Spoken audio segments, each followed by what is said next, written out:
Good afternoon and almost afternoon for those of you that are joining us from the West Coast. And thank you so much for joining us for the 2020 ASPPH virtual annual meeting session. Today we're going to be talking about how you talk to students about financial aid and student loan debt crisis. My name is Jennifer Welch and I'm the Associate Dean of Admissions and Financial Aid and the Chief Enrollment Officer at Upstate Medical University in New York. And I'm very, very happy to be here and moderating this session. Students today are much savvier than they've ever been when it comes to concern over their student debt. Admission staff are increasingly fielding questions about employment, post-graduation, and return of investment for their degree, and rightfully so, as students today shoulder more financial debt than prior generations, and certainly as COVID-19 has taken a toll on our economy as well as on our health. It is critical to be prepared to answer students' questions about the value that your institution brings, opportunities beyond financial aid to decrease their debt, and realistic budget planning. Our speakers today are here to help prepare you for these conversations. It is now my honor to introduce our panelists to you. Michelle Garcia has extensive experience in higher education and has worked for a variety of graduate school programs in large public and private universities throughout the country. She is currently the Director of Admissions and Financial Aid at UCLA's Fielding School for Public Health. In this capacity, she oversees all admissions, recruitment, and financial support initiatives for students in the MPH, MS, and PhD programs. Prior to this role, she was the Associate Director at the UCLA Anderson School of Management, where she oversaw all operations and student services for a field study program matching MBA students to international companies. She holds a Bachelor's of Arts degree and an MPA from the University of Pennsylvania and an MA from American University. In her free time, Michelle likes to listen to NPR and podcasts and spends time outdoors with her pack of 6 dogs. Prudence Goss has spent nearly 10 of her 15 years of experience in higher education within the graduate admissions arena. As the Assistant Dean of Admissions and Enrollment Management, she leads 4 cross-functional teams: admissions and operations, outreach and recruitment, scholarships and funding, and enrollment, marketing, and communications. With more than a decade of progressive experience in all of these areas, she is most passionate about first-generation college student experience in master's level graduate programs. Equally as interesting to her is educational funding policies and financial aid education. She started her career at Emory University in the Office of Financial Aid as a financial aid advisor for undergraduate students. This was an experience that laid the solid foundation for Prudence's understanding of how inextricably linked financial aid education and funding is to access and ultimately to graduate outcomes. Nearly 2 years after her start in the Office of Financial Aid, an opportunity opened for her to coordinate diversity and inclusion programming efforts for Emory's undergraduate students. Prudence spent nearly 4 years in this role, supporting the community building mission of Emory College. Rising educational costs and student loan debt impact many who consider a career in public health. So Prudence's hope is to continue to advance conversations around reducing student loan debt and advocating for funding support for public health graduate education. This is particularly the case given the need to train diverse, highly qualified public health practitioners in light of the current COVID-19 pandemic.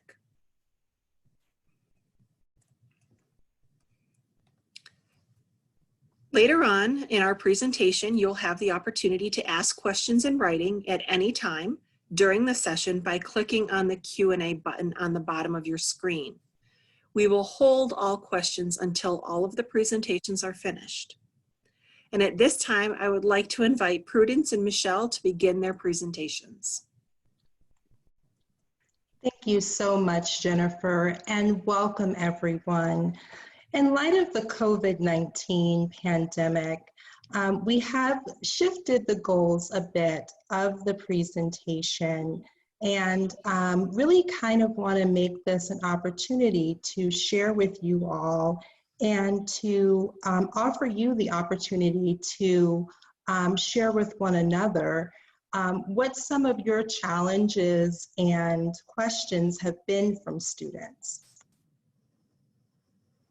So first, we're going to go over an overview of the student loan debt landscape.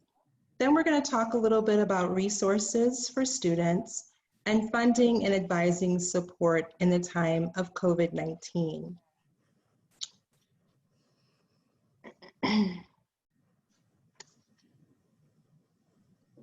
So I'm going to start our discussion today with the landscape of student loan debt.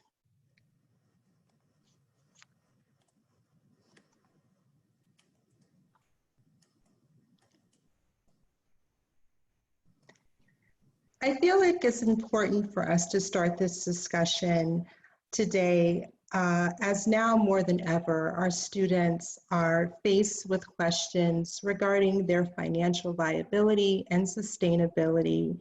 Those things have been top of mind for all of our students as they look to make their admissions decision.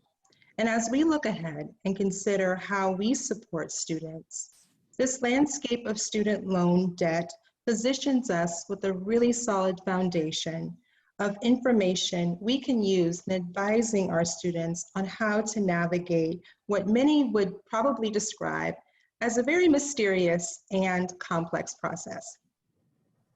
So this cartoon is really intended to lighten the tone of this overview. I know that it's pretty heavy, but it does illustrate what looms in the minds of many of our students.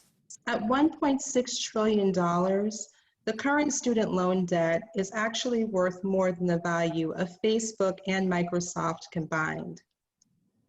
Most commonly known as the student loan debt crisis or epidemic, this impacts more than 40 million people. A recent report from credit agency Moody's Investor Service states that the main reason for the growing student loan debt balances is the slow rate of repayment. And we can really have an imagination for that, as federal loans oftentimes come with varying repayment options for students, including those that are on an income-based repayment, where they have their student loan payments according to their income. So that makes it slower to bring down the debt as more people begin to transition into graduate and professional schools. So educating our students about responsible borrowing and personal budgeting, as well as external grant and scholarship support, is key. And this is particularly the case for underrepresented minority students, as well as first-generation students, who tend to face particular challenges around access to information and may not have the familiar resources to rely upon in paying for their education.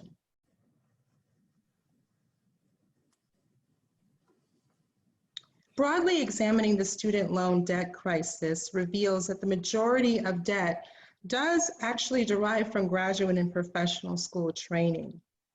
This makes sense, as there is and has been tremendous growth in diverse funding options for undergraduate students. So many of you are probably familiar with undergraduate programs that have various kinds of programs in which students are taking no loan or very low loan levels out based on the total family income. And there's a tendency for there just to be genuine state support for undergraduate education. We know that the median cumulative debt that we see here of $66,000 has increased as the cost of education has increased since this data was collected back in 2015. According to the Institute for College Access and Success, the average undergraduate in 2018 had about $29,000 in debt. This report also suggested that there is slower growth in student debt for college graduates. So this goes back to my earlier statement around there just being the kind of different support for undergraduate.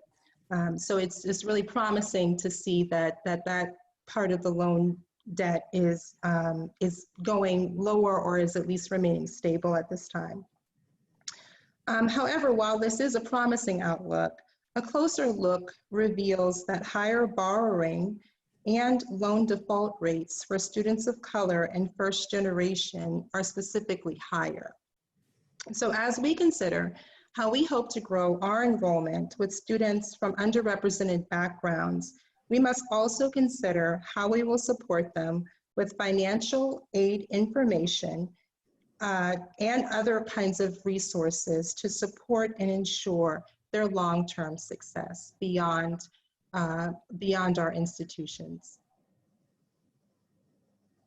So many of you are very familiar with this program in which students who, after graduating and making a certain amount of qualified payments, have their loans forgiven if they are going into public service, usually at a non-for-profit or a federal, state, local government type of agency. So as we consider educating our students around reducing loan burden, this program may oftentimes come up in our conversations. We all understand that the future of this program is uncertain, and the data does show that only about 1.6% of all applications are actually approved through this, as you can see here on this slide. The criteria is very specific as it relates to the consecutive number of payments, which is where oftentimes applicants to this program get a little bit tripped up. If we look at the reasons as to why there are so many ineligible applications, it was because the individual did not meet the criteria as it relates to the number of qualifying payments, or they were missing information on their application, or they just simply had no eligible loans to include. Reapplication is permitted, which is the promising piece of this. And the Consolidated Appropriations Act of 2018 did provide some sort of additional conditions for students. And when I looked further at those numbers that the US Department of Education had produced back in February, it does appear that actually 5.6% of those applicants were approved for the temporary expanded forgiveness program. So those numbers looked a little bit better.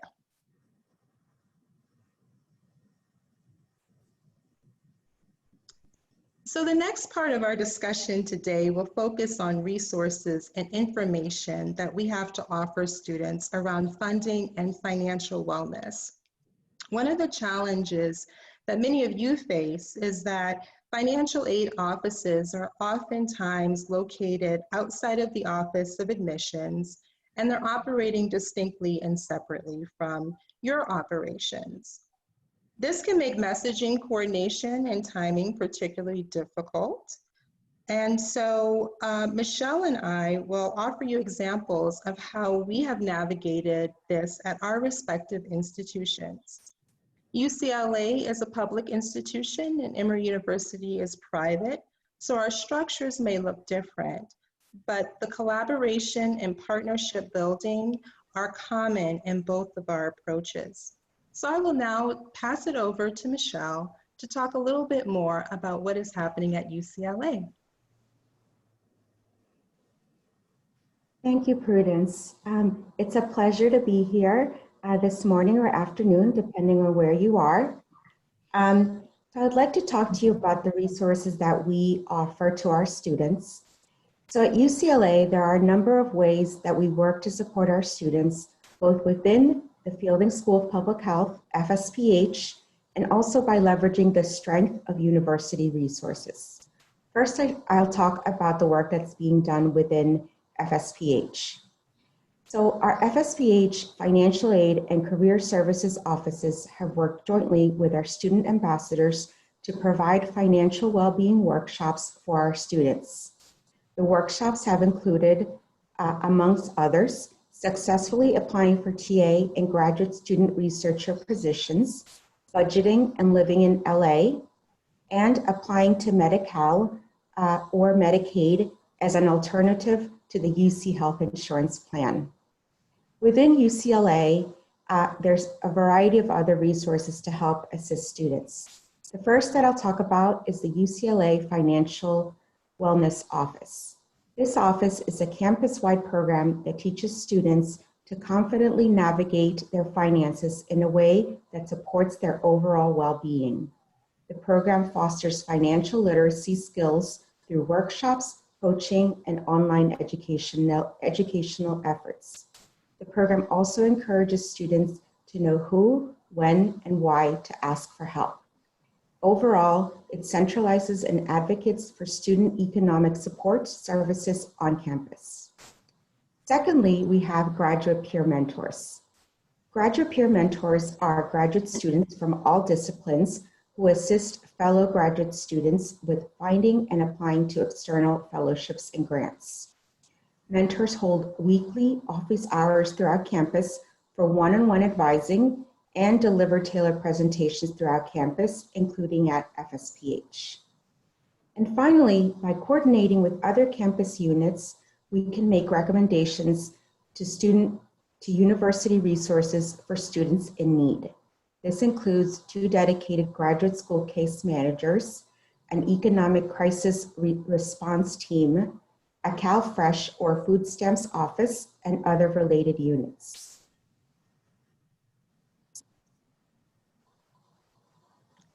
Thank you, Michelle.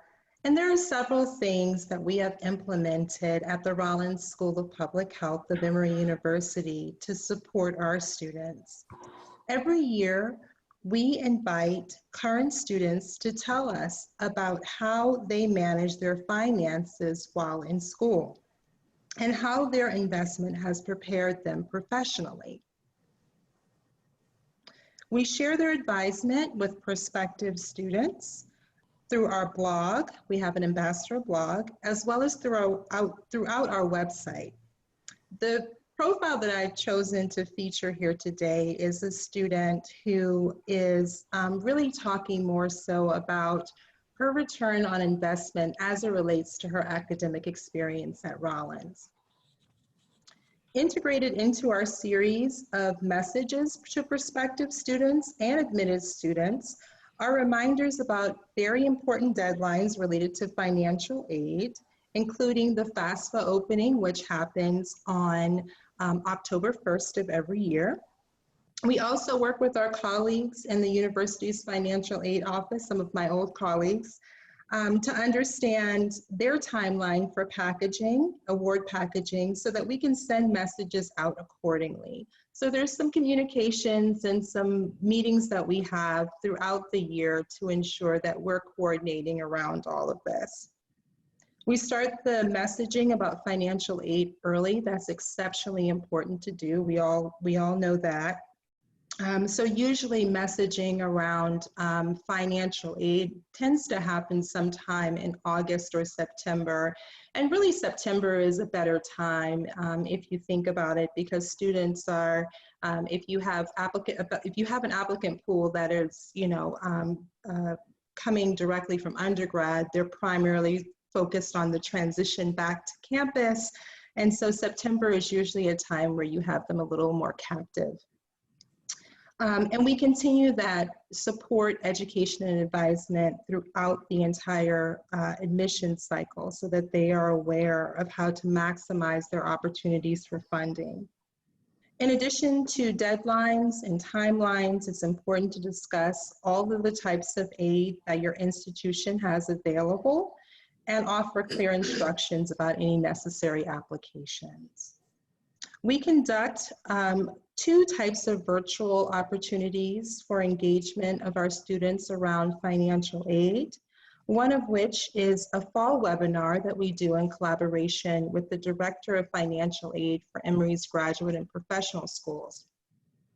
The spring webinar offers updated information on tuition costs and offers information we know that our students are interested in at that point in time in their experience, including the average loan debt of our students specifically, as well as links to external scholarship resources, both of which the Office of Financial Aid at Emory have been very generous in being able to offer us estimates and data to help to support our conversations with students. Emory University also has several resources very similar to what Michelle just described at UCLA. And we have a Center for Student Success. And as our current students approach us with various situations related to food insecurity, housing, other types of urgent financial matters, we ask them to complete what we've developed more recently as a financial hardship form, so that we can better understand their needs and refer them to the appropriate resources. I also feel that this data collection is very important as we begin to look at trends year over year and understand more so what our student body is facing. I think that it's just been particularly important for us to have some level of documentation so that we can go back and reflect and really think about ways to refine our support for students. Although this form is not necessarily a part of the overall messaging to our prospective students, it is built into a lot of our advisement as students become current students, or as our prospective students become current students. And it's an example of how we aim to support students' financial wellness on an ongoing basis. So I will turn it back over to Michelle now to talk a little bit more through just some of the general resources that are available to students as well that we commonly share with them.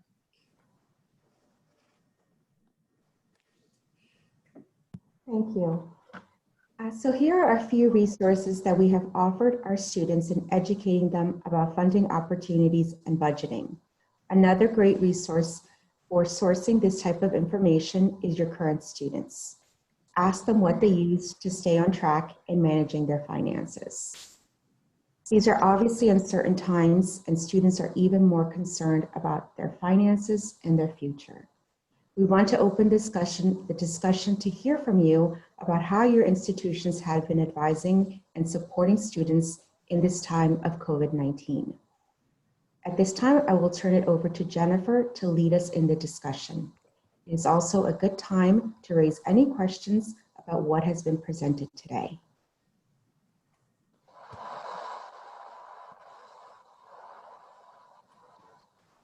Okay.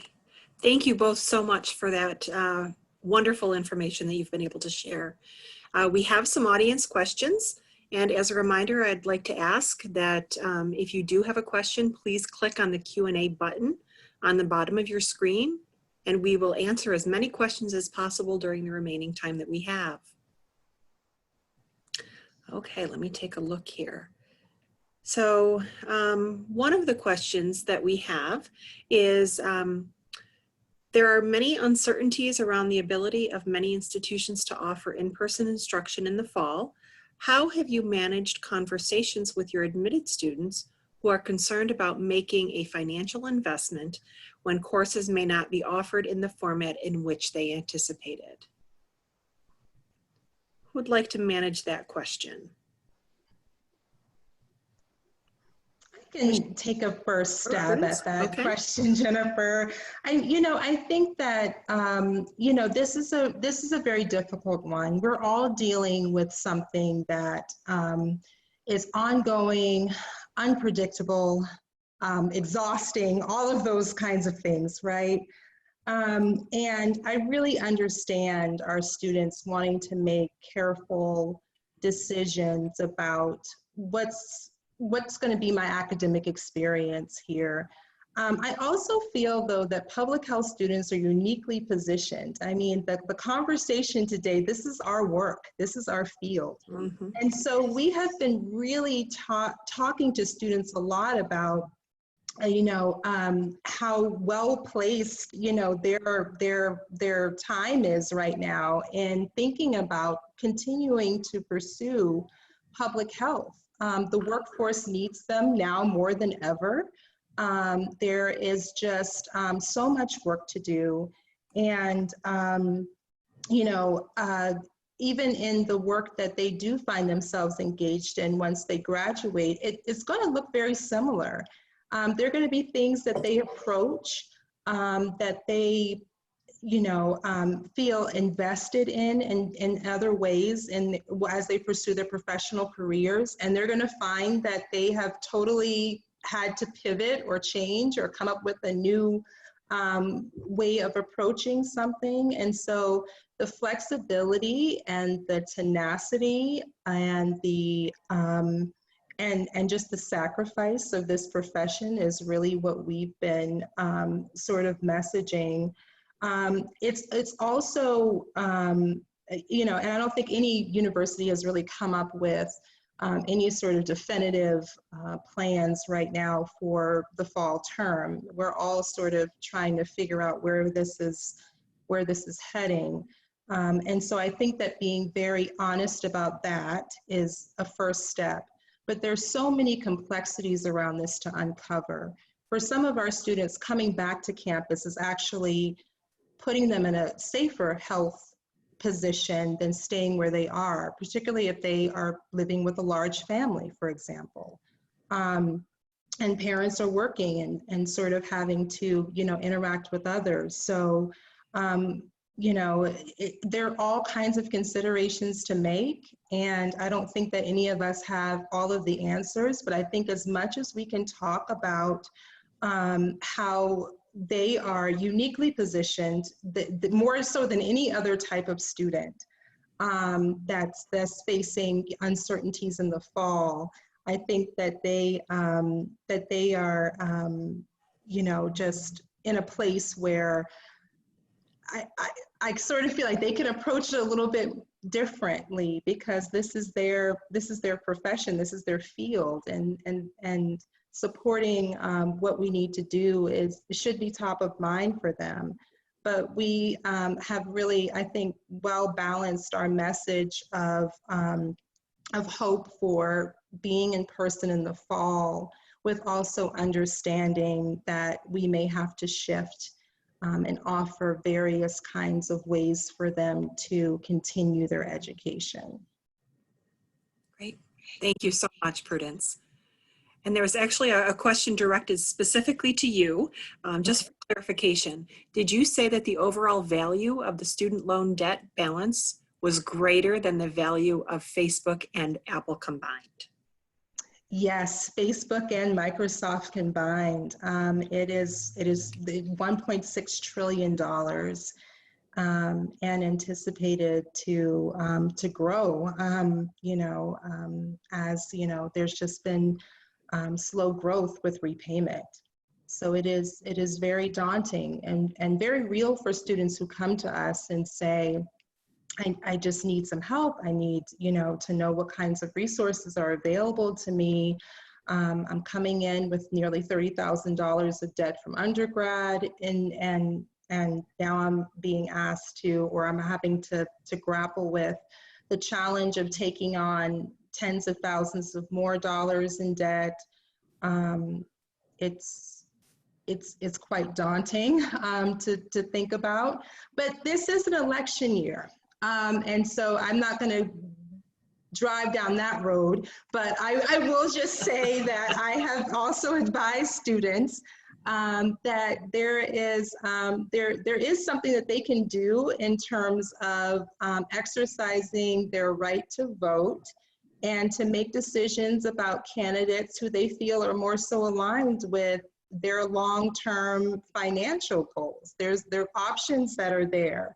And I'm not saying that there's any quick, easy solution to any of that, but they do have the empowerment that they can exercise in their right to vote. And all of the candidates usually have some sort of response to how they want to attack or manage the student loan debt crisis. Great. Thank you so much. And another question is, work study and teaching assistant opportunities serve to both support students financially as well as to advance their public health skills. What are some of the ways in which your institutions have responded as it relates to the continuity of these types of opportunities? Michelle, do you want to try that one? Sure, yes, definitely. So there has definitely been a lot of concern as to the continuity both of on-campus positions for TA or research assistants or work study positions. This has started this spring term for us. And certainly as we go forward, I think that it's going to be an issue coming into the fall. For us, I would say it's going to be particularly pressing and particularly troublesome because a number of our students do engage in these types of positions, particularly teaching assistantships and graduate student researcher positions. I think we are going to have to be flexible. We are going to pretty much what we have done to date is monitoring the situation. I do know that positions are still being held so that students are still able to do their work remotely. Even teaching assistants this spring quarter are able to hold online office hours.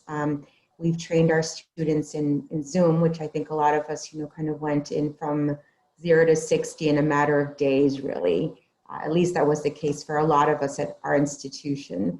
So something we'd never thought we'd be such experts at. We have a whole new skill set, I think, all of us. But I think this is something, we have to just kind of navigate the situations and adapt. And I think that that's something that our institutions are doing, our professors. They're committed to supporting the students. And it's our hope that with the fall term, these types of positions can continue to be held online. Hopefully we're passing the learning curve of the online environment and researching best practices and knowing what works, what doesn't.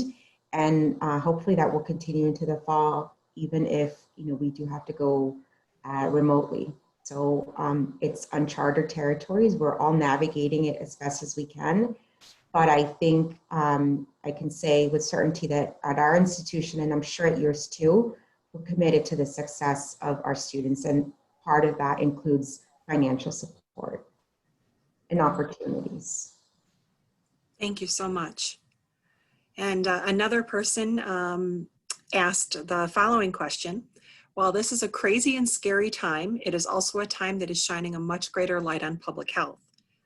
Now, we will not hold you to your predictions, but do you think that we will see an increase in grants and/or scholarships for public health students? I can take a stab at that, as long as I'm not being held to it.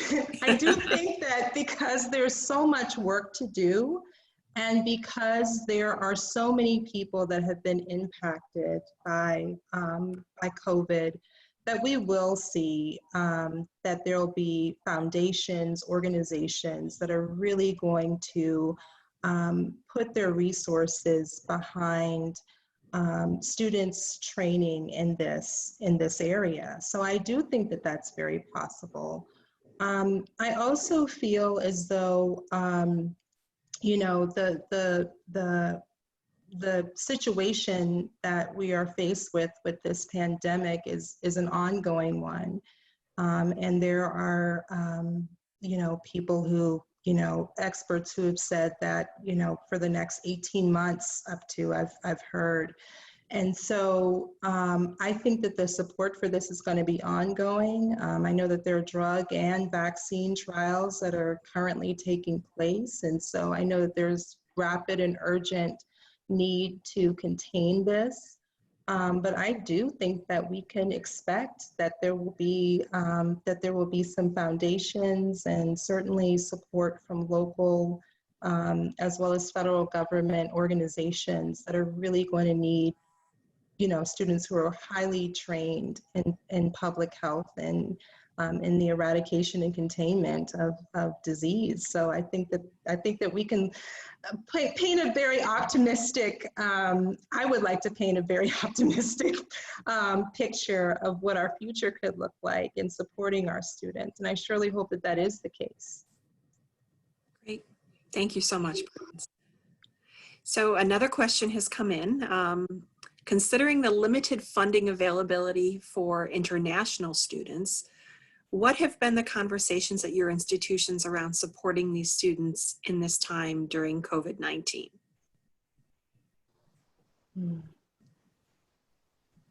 Michelle?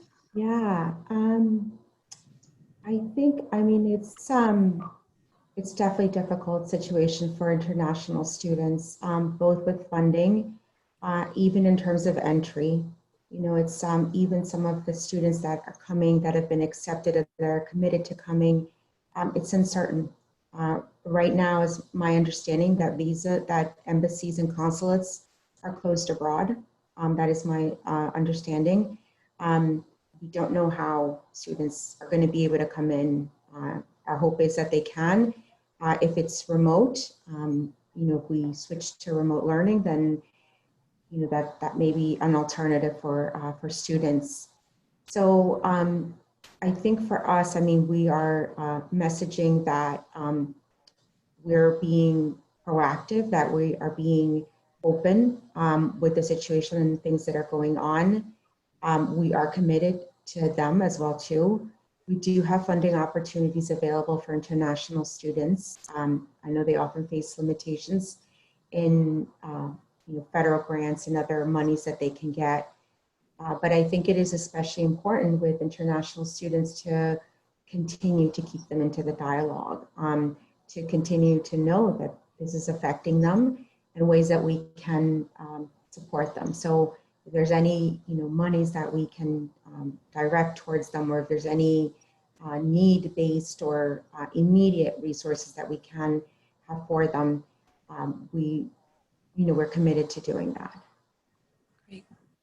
And a follow-up question came in about international students, and it asks, have any conversations about support for graduating international students been discussed for those students that have been unable to return home to their home countries? Regarding any students that have had not an opportunity, that they've been struggling to find jobs. Any conversations on either of your campuses? I know there hasn't been on mine. Yeah, I mean, at Emory, we have just really taken the position of figuring out what the students' needs are. A lot of our students are remaining, you know, stateside here domestically, and we are not shutting them out, or, you know, saying once you graduate, bye-bye. Now we're not, you know, we still are committed to supporting them. Our career development office actually has support for our graduates as well as our current students. And so they're continuing to work with students in order to connect them with opportunities. But we're asking them what their needs are, really. And we've been sort of documenting that and responding accordingly. And just making sure that they know that we're here to support them in whatever way that they need. Fortunately, we have, you know, not had a lot of major issues concerning any type of, you know, housing concerns or things of that nature. Some of it has been just around, you know, just insensitivities, things that just kind of happen in the community that, you know, are highly inappropriate, including discrimination and judgment and all of that, which is, you know, I think something that a lot of campuses have been grappling with since this has happened.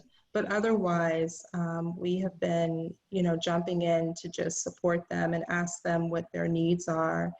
And we have some dedicated individuals in our office who are working with them to support them as they transition and figure out when the best time is for them to go home. But we're still very connected with all of them as well. Great, thank you. And we've received a couple of others. So if universities stay remote through the fall, would the loss of revenue from sources like room and board, impact universities' abilities to offer financial support for students? Or does that support typically come from tuition?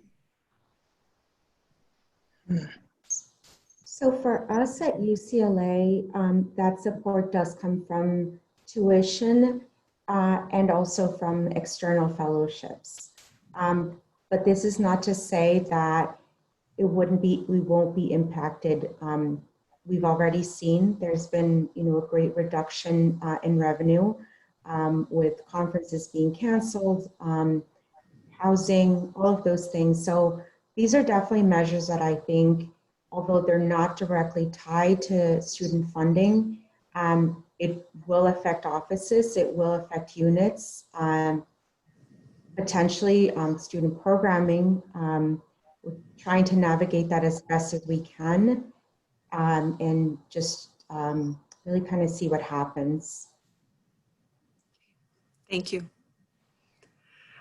And an additional question, do you have any advice on working with career services to provide information on graduate outcomes, jobs on graduation or degrees, return on investment, especially if you don't have a career services person dedicated to your program?